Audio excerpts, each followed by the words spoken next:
everyone. Good morning, good evening, good afternoon. It's good to be back after a few weeks, and in a few seconds we'll have an exciting conversation. Just waiting just for a few seconds, few minutes. Hello everyone. Some of my friends are joining.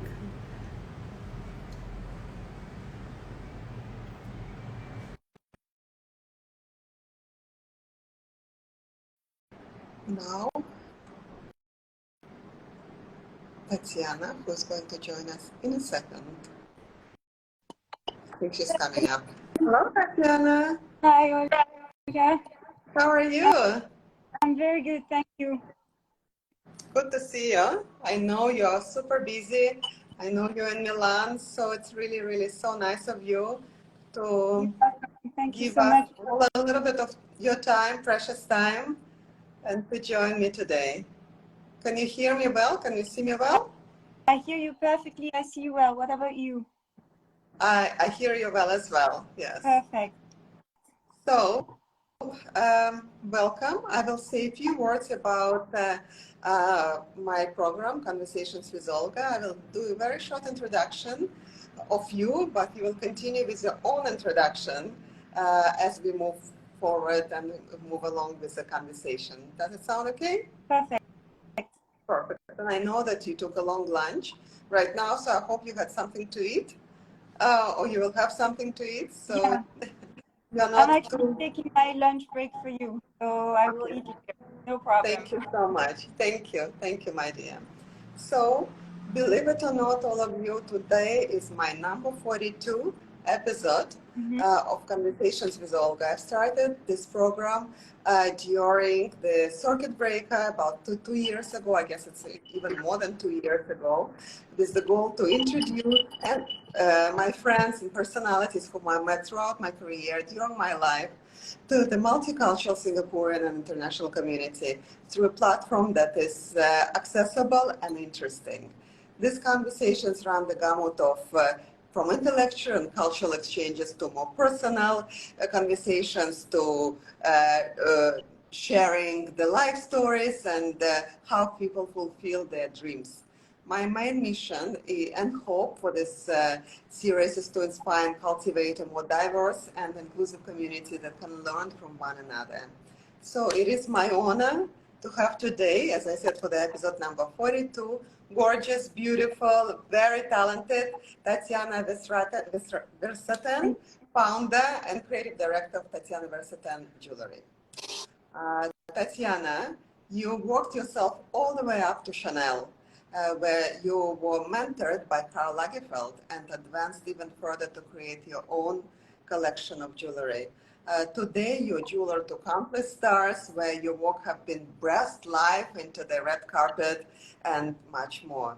I will be talking and sharing your story with all our listeners and viewers about your journey, your inspirations, your various values in designing the jewelry and your philosophies of life in general. So welcome, dear Tatiana, to Conversation Thank you, with Olga, for this introduction. I think we will start from the start. Yeah. I think your journey that you are now is quite remarkable, and you come from a family of professionals, doctors and engineers, actually very similar to my family. This is where I came from as well. And from an early age, you were encouraged to appreciate art and to be involved in it. Once again, exactly, it correlates to me completely, because this is exactly how I was growing up, with art and culture and theater and music, and all of it inspired my life and still continue to do so. So please tell us about a little bit about your childhood, and are there any memories of your mother's teachings that still play a big part in your career today? So yes, indeed, I grew up with, I would say, classical profile of parents, engineer, doctors. Both my parents are doctors. First, I grew up in a very happy place. So we are very bonded family. We're four kids. My parents are still together. Wonderful. And yeah, so that's something I feel very, very lucky about, because I have this beautiful base of love and togetherness that Yes. I grew up with. And yeah, so both my parents are a doctor. My dad is a surgeon and my mom is a pediatrician. But both of them have real passion. And my mom, I would say, is mainly absorbed by and passionate by art in any form, from music. She reads a lot. She also did the Beaux-Arts when she turned 50. She has always been painting and sculpting. Same for my dad. He's a passionate mountain. He's passionate about mountains. So we would go in the winter to ski, in the summer to climb and to do wild camping. So I grew up with those profiles for who they had a job, very traditional, strict, educated job, and then a real passion. But they never turned their passion into a job. My mom Yeah. never to sell anything she creates. It's her yoga. It's her secret place. It's not to sell, even though she's an amazing artist. I would say she's 10 times more talented than me in her way of sketching and everything. She's unbelievable. So I thought I would do the same. I would find my path and go to And it's university. definitely runs in the genes. It's definitely you're definitely genetically predisposed to, in Yeah, a and my sense, parents to. are super open mind. I could do anything, but I just saw that example. So that was my only example. Yeah. And so I studied a Master 5 at the University for Business Engineering Finance, thinking I would also find my passion and share my life between my passion and my job. But life decided it differently for me, Yes, as it because happens. Yeah. yeah, because after 5 years of engineering and finance, I got my degree in French and English in Brussels and London. And I did a short moment in banking, private banking and consulting, but very quickly I was way more interested to help creative mind to make Yes. their business of fashion. I was not considering myself as a creative. I was considering I understand them and talk their language and help them on everything they cannot do or they don't feel like Yes. doing. I have to admit, when you're a creative, it's really difficult to be concentrate on everything at the same time. So I started my way to creativity and to fashion and to jewelry by this door. I help young designer and young brand, to not name them. It's Anthony Vaccarello, who's now the Yes. new Saint Laurent designer, and Maison Michel, that was an unknown brand at that time, completely untapped brand, that became something when me, not only me, of course, were taking care of it. It suddenly exploded. And Maison Michel, for those who don't know, is the name of the atelier of Chanel.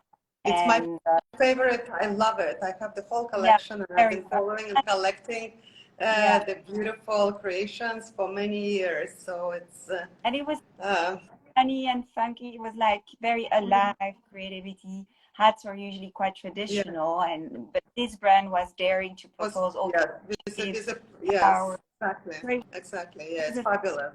it was a fun adventure to carry. And from there, to make it very short, I got noticed by the studio of Chanel, hanging out in Paris, hanging out with the new designer, the young designer, the young talent, and the young prices. Talking of Andam and yeah, those talent were receiving prize and receiving some light from the industry. So I got noticed and invited to be on Carl's side at Chanel Studio. What a big jump! Suddenly, I went from Incredible. creative and not touching the creativity, but talking the creative language and helping on every aspect, from from also the press, and being part of every single. When you're working on a teeny tiny project, you're kind of doing everything. There's Exactly. nothing that you don't know. You're involved in the creative. Exactly. Yes. So yes, and then I got the chance. Carl offered me to be on the side to design, to be purely a designer for the first time and design the jewelry, the hats, all the belts. And when I say the hats, it's all the head pieces. It could be a bow, it could be a fillet, it could be straw hat, a feather hat, anything from hat. And then all the jewelry and H&L, those are huge collection, as you know. They are like, I love it. Yeah. with fashion jewelry, it's fun, large, playful collections. So I got trained and I would say educated to be a designer on spot, being on his side. How did it feel? How was your time working with such a legend as Karl Lagerfeld, and of course, and to learn from him and just be simply in the same room with him? It's extraordinary. Did you have this feeling that you're really incredibly lucky to be next to this man, and who was your mentor actually? Just in a few words, what was the experience like? So the first day to work, I remember being like, this is not going to happen. They did a mistake to take me. It's not going to last. They will quickly discover it's the wrong ID. No, but out of joke, yeah, of course, I was very impressed to have a chance like that. So I think it's a proposition you can't refuse. So I thought I try, and I'm going to give everything I can and see if they take me. And so I'm a very hard worker. I've been educated by two parents that work and handle a family. Never nothing was given to me like this. You know, I've learned to have good reason to get something, to have good argument when I present opinion. So I think I was shaped all my childhood to deserve what I want to have and to work for it. Not on a military way, just on a very thoughtful way. Thoughtful and holistic, because this is how your parents were raised, I'm sure, and this is how they accomplished what they accomplished. So it's natural. I can relate to it completely. I was growing up as well, so the hard work was a part of a journey, and it still is. So it's absolutely. So I didn't have the tools to be the designer, but I had the tools to become the designer. I had those ingredients inside me, and noticed that quickly and knew it would keep me, because I designed collection very fast at Chanel. We design a new collection every month and a half. So if you're not good, you're out very quickly. My God. So without knowing, I was quite tested quite quickly by them. I was fully under stress and keeping going and giving my best, hoping for another collection and another collection. But actually, I think from the first one, I was okay. I was in the game. But long story short, so Karl has a very tiny studio. He works like he was starting to work 40 years ago. He was having, how could I say that? So because he stayed in that position for 40 years, it's kind of the same tiny organization around him. It's not as big as other studios. Things are less spread. It's a tiny group of, I would say, 15 close people to him to handle everything with him, from commercial collection, so simple commercial collection, to very high crafted couture collection. It's the same team. We don't divide the world at Chanel. So it's kind of a teeny tiny family. It's a family. It was a family. And he behave with you like a family. You can you learn on the way. You know, when you grow up with children, you also, you know, they don't do everything right at first, but if you believe in them, you give them an advice, and then they keep going. And it's really about and I think in life, when I hire young people, I care less about how much they know when they arrive in my company. I care about how much they can learn in my company and shape and get. But they're genuinely passionate, probably. Yeah, and I'm very giving, so I'm giving. So I really hope they're gonna appreciate what I'm gonna give, and I really want the young generation to know that the challenge won't change. If you want something, you have to fight for it in a good way. Yes. So I agree. What are the key memories that you might share with us with working with late genius? I think an anecdote perhaps of the particular memorable, meaningful encounter or experience. would say that it's more than studio, because we do the fitting ourselves, the style ourselves. So we prepare the show together. We photograph together the lookbook. It means we have a drink and we eat together in those late nights. So it's really we follow the full process at Chanel, and all those moments that we travel creatively around the studio, on the images, on when we go within backstage for the show, to everybody taking care of his own work on the show. You know, we're all backstage. Nobody watched the show. We're backstage with him, and I fix every jewelry and hats last second before the girls enter the walk. So my memories are those together memories where we pack the shoes, we put the name of the model, we're getting to the end, we're getting to the moment it's gonna be the big show, and then everybody's so drained after the hard and crying and laughing because it's one done, and then the next one is already there. We have to. So I think this particular ambience that he created around him, that is as stressful as joyful, was an intensive diesel for me for many years. I was young, and I think when you're that age, you should give everything, learn a maximum. You know, you're gonna think about your balance at another moment of your life. Balance is super important, but first eat, learn, give all the hours you have, all the time you have, all the creative you have, work without counting, and then it will shape and give you so much in those years of your career.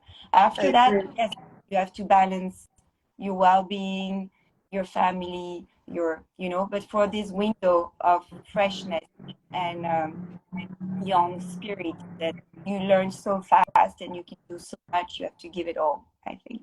Yes, absolutely. And I agree. I can once again relate to it because I create experiences and memories. So I go through the similar process, and the togetherness and just the anticipation of it and working very hard is very close to my heart.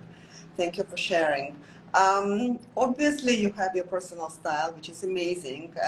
How did working in a more of a traditional fashion house affect your personal, at that time especially, affected your personal style? And what do you think, what kind of a role you think jewelry plays in general self-expression and personal style for you? So working in, so today my brand is High Jewelry. Yes. So it's another world for many things, and it's the same world for creativity, I feel, I've been training fashion, so I did a lot with a lot of technique. And then entering the world of High Jewelry, I try to bring this variety of approach of jewelry that I learned in fashion jewelry that you don't have in High Jewelry, and take the essence of it and take it with me to High Jewelry. Because in fashion jewelry, you have so many techniques. You can work with leather, metal, feathers, whatever. In High Jewelry, you have very few techniques, and because you work with noble material mainly, and some influences and trends around, but not much. So I've been trained in fashion jewelry. I think it was a source of large, wide imagination for me to turn it into High Jewelry. And on my High Jewelry, I think you feel my work in fashion jewelry at Chanel before. You feel the playfulness, the different volume. If you see the way I work with the pearls, of course, I've been trained a lot to work with the pearls in Chanel, because it's one of the key elements, yes. And I knew that in High Jewelry, pearls are often considered as oldish, and so I was like, let me propose something that is not oldish, that will make women look younger and fresh. And so I've made 2 pieces with pearls. Some are Baroque pearls. I made a collection called Cigane with the Baroque pearls with the diamond on top, and I made a collection called Pearl Rain, with fringes of pearls and diamond entangling around it. I saw it on visual. And it's beautiful. very romantic, shabby-ish because of the pearls. But so those are, I think that's the way my work is influenced by my past in Chanel. Thank you. Well, that's actually gives me a chance to ask you a question about your design aesthetic. What sets your jewelry apart from others, and what navigates the concept for your jewelry? How do you navigate actually the creatives? I think my frustration with high jewelry was everything is so packed and compact. So the first piece I designed was the diamond ring. Yes. I don't know if I should show you an image. Definitely you should show, Tatiana, for sure, of course. We all want to see it. Please show. Let me see if I can quickly find an image for you. I can, I'm sure. Well, just our dear friends, I will be posting up the IGTV, and I will make sure that I post a few of the key designs for you to take a look. And I'm sure you can also go on Tatiana's website and follow her on Instagram, so you will see her amazing and beautiful creations as well. But let's see if Tatiana can find us something to. Yes. I have my. This is the very first piece I designed. I hope it's going to be good on screen. If not, I will share it later, but let's try. Can you see it? Yes. It's very beautiful, 1 year long earring. Yes, from the other, it comes kind of from the other side. Yes. Yeah. So this piece is very aerial, very light, very tingling, it's all about shining and light. So that was the first challenge for me in high jewelry. I thought I would love to have some more hair in between all those stones. You know, they're like, it's always like heavy, big stuff earring, and that's fine, that's beautiful. But how could we make another proposition? Make it lighter. Yeah, and so your jewelry, your pieces are extremely feminine, and they're very feminine, very sophisticated. How do you navigate concepts of femininity and masculinity, and how does your process actually differ when you design jewelry for men? I think every man has a part of femininity first. So I definitely work on the efficacy of men because that's what I'm good for. It's, as you said, feminine, very sophisticated piece. For women, I work a lot with the body shape. I want them to be enlightened by my jewelry. I want them to be twice more shining and beautiful wear it. I want them to look I want to reveal their sensuality also. You know, those fringes when they like touch your skin and everything, it has something so magic. For men, I'm not designing bold piece. I'm definitely designing something refined.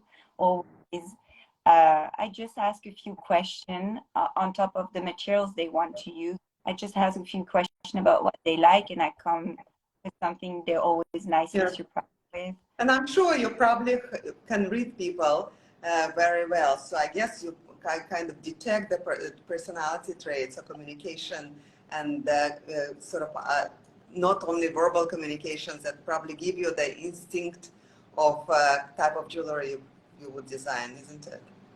Yeah, I mean, I love to work with clients because it's one more challenge on top of your design. They come with desire, and satisfy somebody's desire is a nice way to start a piece. Yes. Thank you. And now I would like to talk or just basically ask a question because it's so important for everyone these days, is the sustainability. I know that you source ethically produced materials and KPCS. I will tell what it is for some people who don't know. It's Kimberly Process Certification Scheme, diamonds. Could you talk a little bit about the importance of sustainability and ethical practices in the jewelry industry in general? How do you incorporate this along with unique materials and techniques into your own designs? First, it was one of my first concerns. I was like, if I start a high jewelry brand, I want to be sure I can stick to the standard that I already acquired today, and Yes. KBS standard exists and guarantee that the diamond come from ethic mining, so they're not financing any war. What we call that the blood diamond. So Yes. it's an agreement between country to control their market and to not accept any other income Yes. of diamonds, to strictly stick to those mine that they can control the origins of the diamond. On top of that, I use recycled gold. That's the easiest way to be ethic, and everybody should, because there is no easiest way to Absolutely. perfect gold. Gold can be remelt and remelt again. Yeah. Perfect. And then, but yeah, the ethic aspect, and also I worked with UN Women from my very beginning, because those were really things, having two doctors' parents. Without wanting to diminish anything, I thought I only do jewelry. I'm not saving the world in any way, for sure. So Yeah. how could I bring a little piece to that path and participate to a better world? And yeah, the more I grow in my business, the more I'm concerned by that. And I've been contacted by blockchain people that Yeah. really are more and more concerned to track the diamond. And I would be happy to share my experience with more and more boards. Great. Thank you. Yeah, we should talk about it perhaps at one other time on a separate matter, and we'll see whether I can help you or we do a project together on that. But thank you for sharing. I would like to move now to something super glamorous. I would like to talk a little bit about the red carpet and making a name for your own self. If you can share with us some of the names of the well-known personalities who wear your pieces. Of course, I can mention a few, but I think it would be great if you can share with us some of the names. And I'll just mention one or two or three, and then please elaborate if you wish to. It's Kate Blanchett, Naomi Campbell, Isabel Huppert, Emma Watson, just to name a few. And I would like you to continue because the list is quite long. Yeah, so Emma was actually one of the first one, Emma Watson, to wear my jewelry. And I was extremely proud. She's a UN woman. So it was two things in the same basket. And for me, it was such a compliment that she wanted to wear my piece. Naomi Campbell was one of the first two, the first, actually. And then it's mainly actresses that are asking to wear my work. I don't choose my woman. I'm approached by them, and if we both love each other's work and have that creative conversation, I'm super happy to style them for the red carpet. So yeah. That's how I went from 1 to 2 to 3. I would say Eva Longoria is also wore my piece a few times, and Claire Foy, that we all probably you've seen in The Crown. She's the queen. Emilia Clarke, the Queen of Dragons. That's why I said, everyone, the list is very long, and you approach it. Sorry? And men's, Luca Guadagnino, Call Me By Your Name, with Timothée Chalamet is also. Of course. So, amazing. Amazing. This is super cool. How do you approach the balance between creating wearable pieces, even for these personalities, and pushing the boundaries of traditional jewelry design? I think this is your signature, and this is why probably even, this incredible stars and personalities would like to wear your jewelry, because you are definitely pushing the boundaries of a high jewelry concept in general. Yeah, I think this comes from my background in fashion jewelry, to be reinventing jewelry again and again, to as you say, to challenge the shape of the body and see what else we can imagine.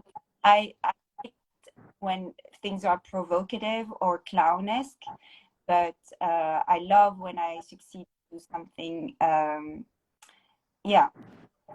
newly package the body again and again a different way, and light it a different way, create it a different way. It's my challenge for sure. You know, when I create, you know, I get inspired by anything and everything. I even have a chapter in my book says the day that inspiration comes from anything and everything, but mostly, or a lot of it, comes from cultural and historical references and books and music and sense and history of some of the Masons that I work with. For example, I'm very passionate about Groland and its history and its values. So a lot of things inspire me. What are there any specific cultural and historical references that you find in your inspirations when you design the pieces? Uh, I'm mainly inspired by nature and light, I have to say. I try to not look too much at the jewelry. Uh, I want to have my own, but I'm also inspired by dance, by architecture, by fabric craft, um, by ancient costume from the 15th, 16th century that are like incredibly detailed. Yes. But mainly it's just light and non-figurative things like layers and crossing and things that I'm Yeah. intrigued by and movement. And I believe all this, when you're designing and all, you probably have certain collaborations with certain artists or certain artisans or people who like-minded. Can you please, how do you approach actually collaborating with other artists or designers? And can you share an example of your successful collaboration? Um, so I think that collaboration with another artist is the ultimate pleasure for an artist because you do something that is not only you, you know, it's something that is um, familiar to you, but also stranger to you. I don't know. When you collaborate, this is a result of both feelings of discovering Yeah, someone, you know, of to course. express yourself.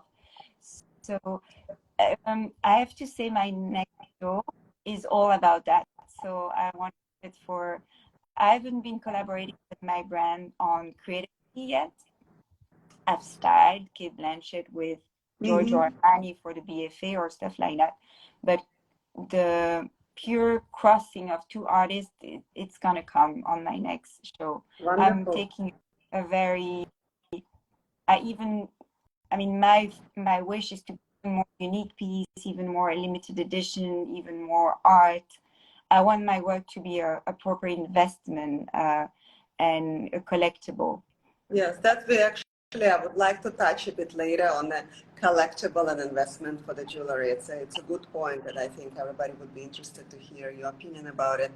But meanwhile, how do you see the future of jewelry design evolving, both in terms of aesthetics and technology? Because we, after all, live in a super advanced technologically world, even though I'm sort of used to uh, have a notion about the high jewelry, especially that everything has to be made by hand and it's the craftsmanship that counts. What is your take on it? For the future, I think if you look at jewelry through time, it has been quite consistent in its techniques. The traditional aspect of jewelry is part of the DNA of the jewelry. We want it like timeless, and we want it Yeah. forever. So I love to have some spices of new technology or new materials, Mm-hmm. but I it, I love to stay also very, very traditional. So if you look at my work, I use traditional technique and I bring them to less traditional shape. Uh, Yes, very true. and I want to play with the untraditional that way and keep very traditional on my techniques. And if I bring some technology in, it's mainly for to make it more light or things like that to be able to grow the volume more. But there are beautiful craft that emerge all the time. And if you look at jars, well, it has Yeah. been a master in bringing little spices in his work that way. If you want to talk about lab-grown diamond, the full other subject. I understand the crown control, and I wouldn't invest in a big lab-grown diamond. I think they have good reason to exist for certain point, but in my creativity, lab-grown diamond doesn't make sense because I wouldn't advise people to spend that much money on something that will be cheaper to make tomorrow. It's too expensive to make, and it's not worth the price at the moment. It's a very good point. And thank you for sharing. It's definitely food for thought. Thank you for that. That brings me to your own thoughts and your philosophy of life in general. How would you describe your personal philosophy of life, and how does it influence your approach to your work as a designer, as a jewelry designer, and as a creator? What is your philosophy? I take it. I understand your question. I thought about this question. I take this question this way. I have a lot of respect for my client, and they invest serious amount of money when they buy a piece. So to me, the best gift and the best philosophy to my client last, to propose something that's gonna keep and grow value in time, to bring a real artist signature on the market. I want my client to be proud of the piece they want to start with me when I was a young designer, see me grow. So that definitely shaped my approach of my work. Yes, and it definitely you have an incredible signature, and it's very visual and visible and very recognizable in a way. Do you have any? Sorry, go ahead. When Forbes wrote about me, they put me in the category invest in, and they were talking about my tangling, and I was like, wow, this is exactly what I wish people see in my work. You know, it's a path. Yes. It's the beginning of a long path. Yes, well, as you know, one of my very close friends have this piece, so similar piece, and that's actually one of the first times that I've seen your jewelry, and it's beautiful, and I totally recognize how the importance of it. So it's, yeah, absolutely, I agree with it. Can you share some of the unexpected sources of inspiration that you have found, I should say, their way into your designs? You just shared with us that you go, that you look into the nature, into the life in general. Is there anything completely out of the box that inspires you for some of the pieces? I kind of said a little bit in another question, but like the fabric craft, I don't know, it's something that inspired me a lot. The lace work and the embroidery work. But again, on my next show, there is a very strong influence that I want to keep secret for now. Okay. But I was in a process of creation when I discovered an art that exists that I didn't know about, that is exactly my approach. So I suddenly kind of discovered a full world of creativity that was exactly fitting what I was trying to express. So you will see my next show. I'm very looking forward, and you will let me know later. When is it launching? This one will take a year, I think, because it's a big project. I'm patient, and so is everyone else, I'm sure. And then I will follow up on it, and I will tell our listeners, my friends, about it as well. So just to prompt their curiosity and ability to see and study it. Challenges and worries, we all have them. We all worry about things. We all are challenged to challenge ourselves. What are some common challenges and worries that you face as a creative individual, as a designer in general, in such a very, very difficult jewelry and fashion world? And how do you navigate these worries and challenges? I think to launch a brand, it takes some time, because you have to find all. It's a mix between creativity and big business challenge, and creativity has to find its language with all the ateliers. So what you design has to be transformed into a piece with a team of people, and you're the conductor. Imagine they're all different instruments in the orchestra. You're the conductor every single day of the creative process. So it takes time to find the people that speaks your creative language. But then when you found it, it's beautiful. Yes. Yeah, but mainly for me, the challenge is, it's the very big challenge. It's I'm the DA and the CEO of the project. I want to delegate all the CEO side, but first I decided to do it and to do everything, to be able to measure everything and the effort it represents to be my CEO before I give the job to someone.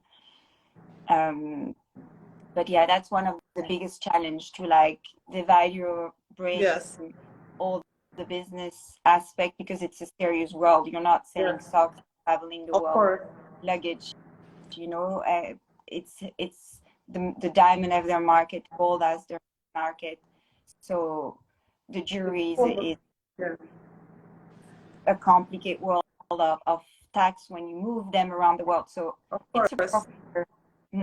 I totally can relate to it as well, because I'm a creative director and the CEO of my company for many, many years. I guess perhaps we all are a little bit of a control freak, so perfectionist maybe, and very responsible. So maybe that comes from it. So I understand how you feel and how you manage it, because I am very much the same way.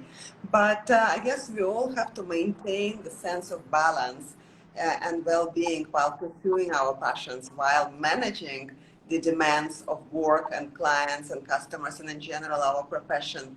How do you maintain your balance? What do you do to stay calm? Yoga. I do yoga. It's 10 years my mom tells me to do yoga, but I just started only a year ago. And then I'm going to actually next week do my first meditation training. Oh my God. I really want to practice Good for you. big CEO meditation practice. I've heard very beautiful things about it, and how good it is to your balance, your health, your stress management, because it's, even when I think I'm not stressed, not true. It's not true. It's all internal. Absolutely. It's super important. I have to tell you that my son is very big on meditation, and I can see that he basically sometimes does it several times a day, and he went on a silent retreat for meditation, so he strongly believes in it, and I observe it, and I think it's amazing. And one day I've started with the breathing exercises. So that's kind of perhaps the start, and it really helps me, and I make sure that I sort of progress in it. So let's hope.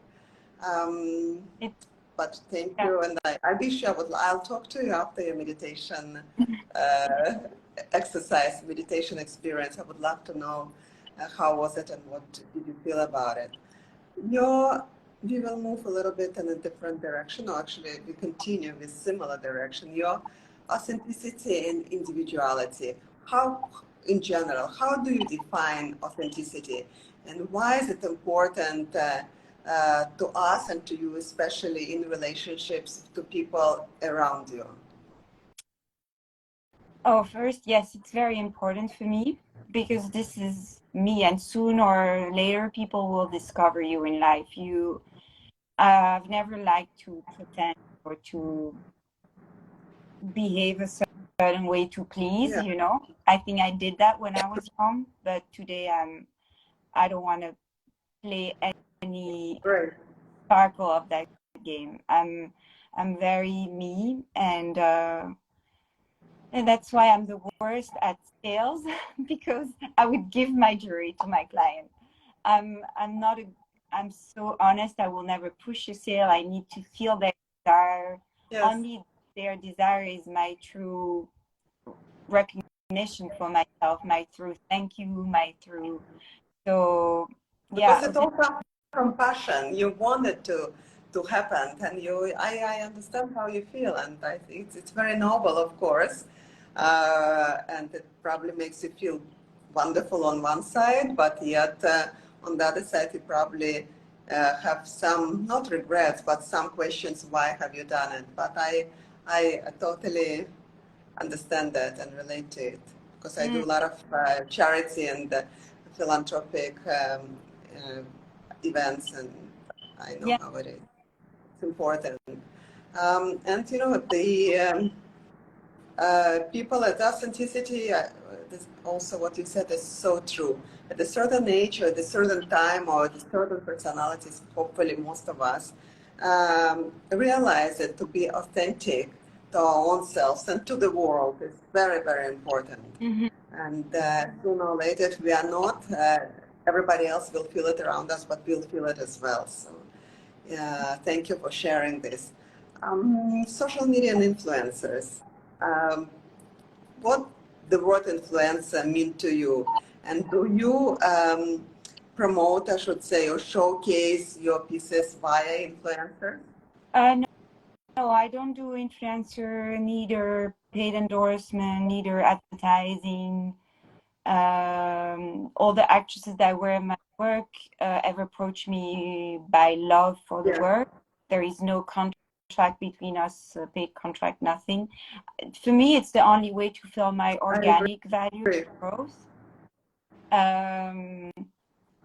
So I really don't have influencer scope in my business in any way. I would say the client are my best ambassador, not influencer. Because to be honest with you, I'm so glad you said that, because we click on this. I have the same opinion and the same vision, actually. I agree. Yeah, they speak about the brand with the right word, with their own feelings, and that's what spread the most beautiful sparkle around and the magic of the brand growth.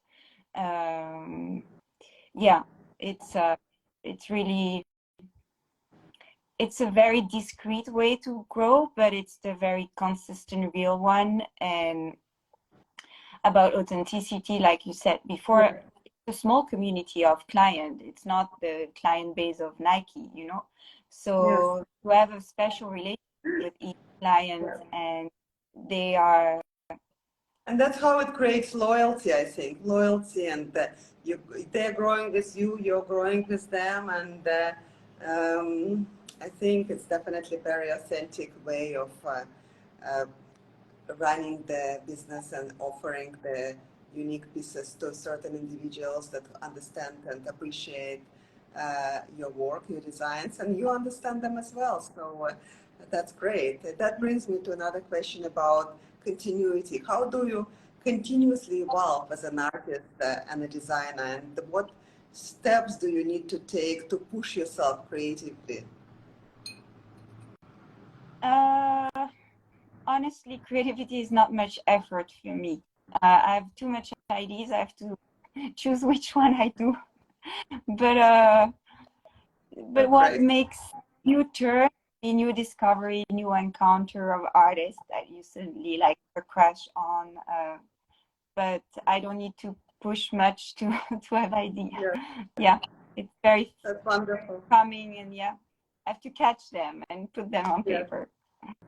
Funny, yeah, I do exactly the same. When I talk to my team or when I talk to the client, I just tell them, please write it down, because this is what I'm creating right now. I might forget, or I might create something else later. So if you want to catch this idea, just please record it. So yeah, because my creative minds, I think they always run, and they always have just an ability to think into too many different dimensions and create constantly. So thank you for sharing. And we just spoke a little bit, or you mentioned about the balance between creating and between commercial considerations. So I should say, the balance your artistic vision and commercial considerations. How do you navigate through it? You just said that sometimes you're very passionate and you would like to just give the jewelry to wear it, but there is obviously a commercial element to everything what you've done. So where is the balance? I'm not following any trends. I'm not trying to see what's working on the market in the way that, like, oh, every brand has a bangle, I need to do a bangle. No, I have a hard time thinking like this. Maybe because I come from Chanel Studio, where we have no budget, no restriction in any way.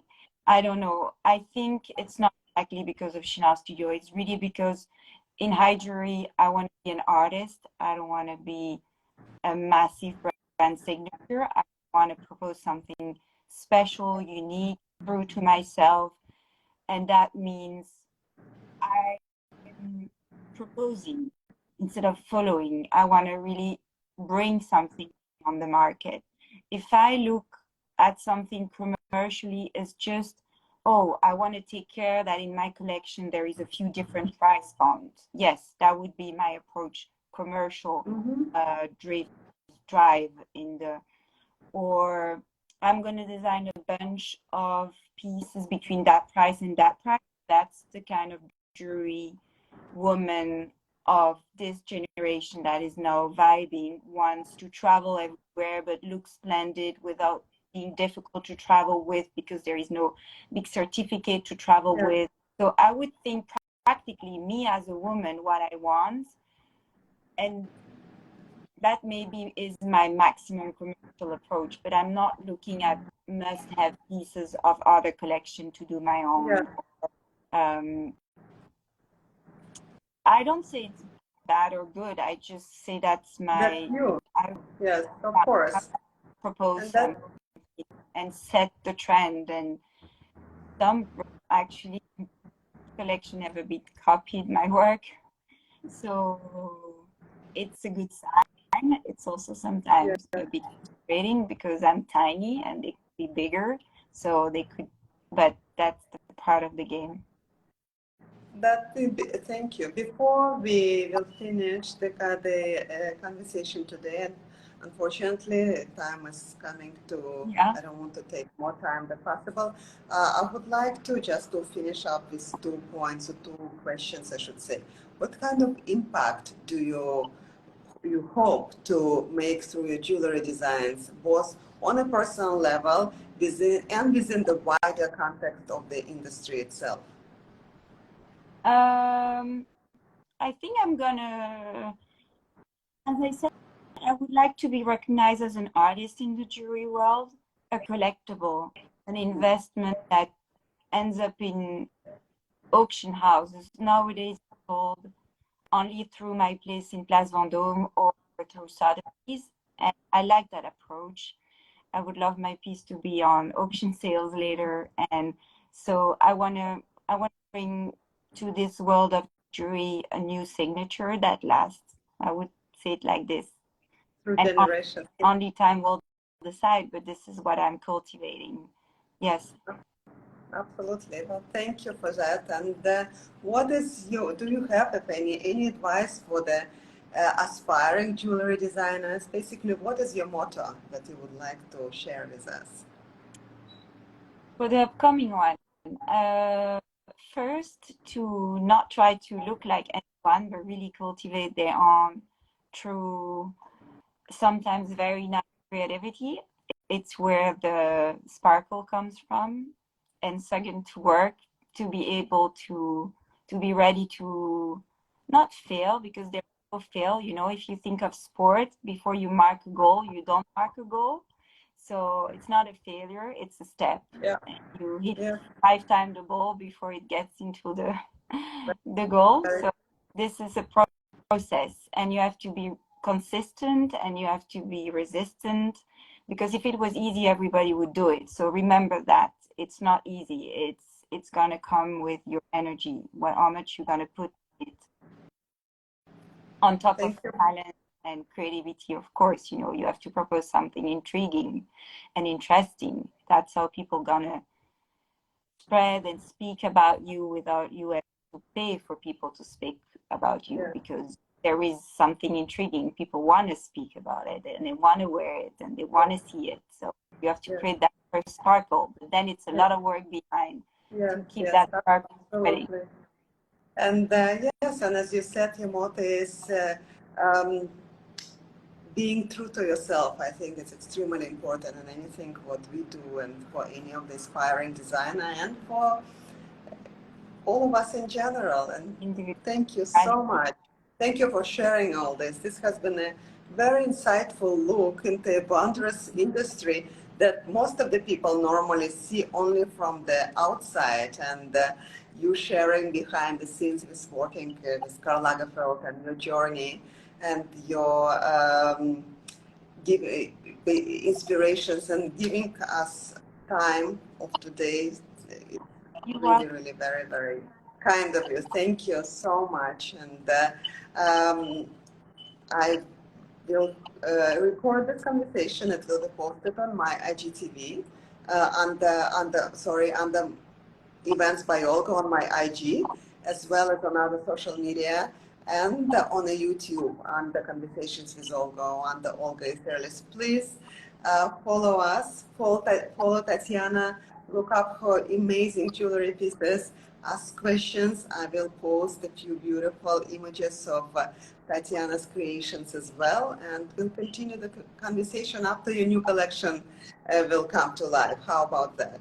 Thank you. Yes, with pleasure. Thank you so much, my dear, again, and I'll talk to you soon, and we'll connect. Yes. On the chat. Yeah. And have a good day, and have a successful stay in Milan. Bye bye. Talk to you soon. Bye. Bye. Thank you.